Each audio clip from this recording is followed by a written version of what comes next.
பொதுக்காலம் 24ஆம் வாரம் செவ்வாய்க்கிழமை. முதல் வாசகம். திருத்தூதர் பவுல் கொரிந்தியருக்கு எழுதிய முதல் திருமுகத்திலிருந்து வாசகம்.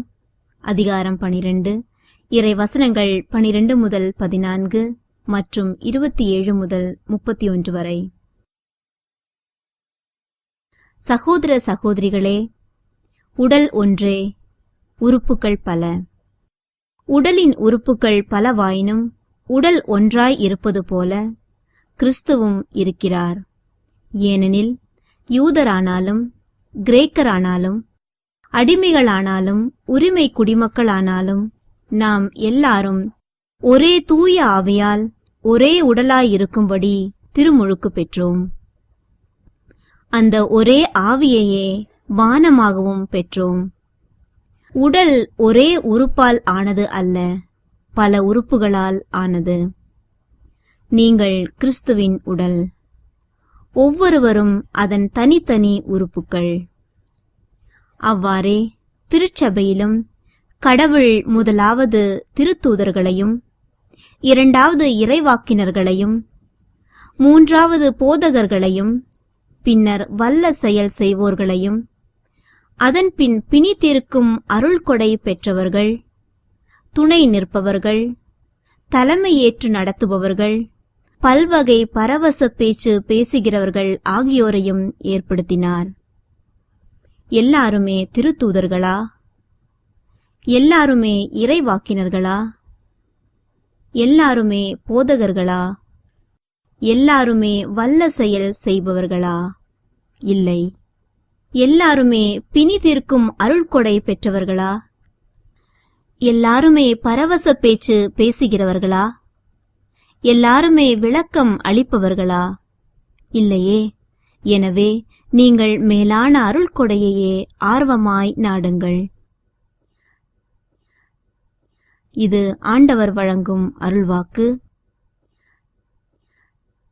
இறைவா, உமக்கு நன்றி.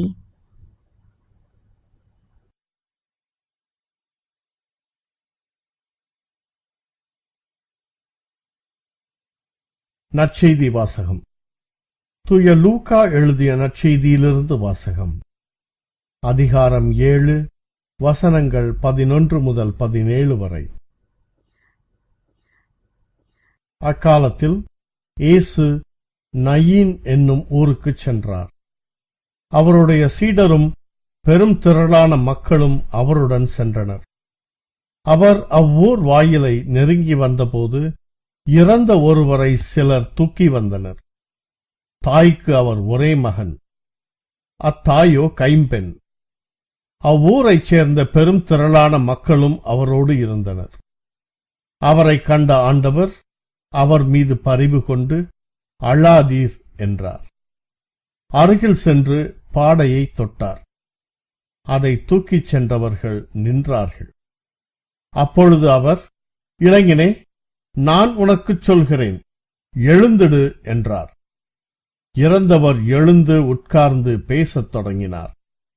இயேசு அவரை அவர் தாயிடம் ஒப்படைத்தார்.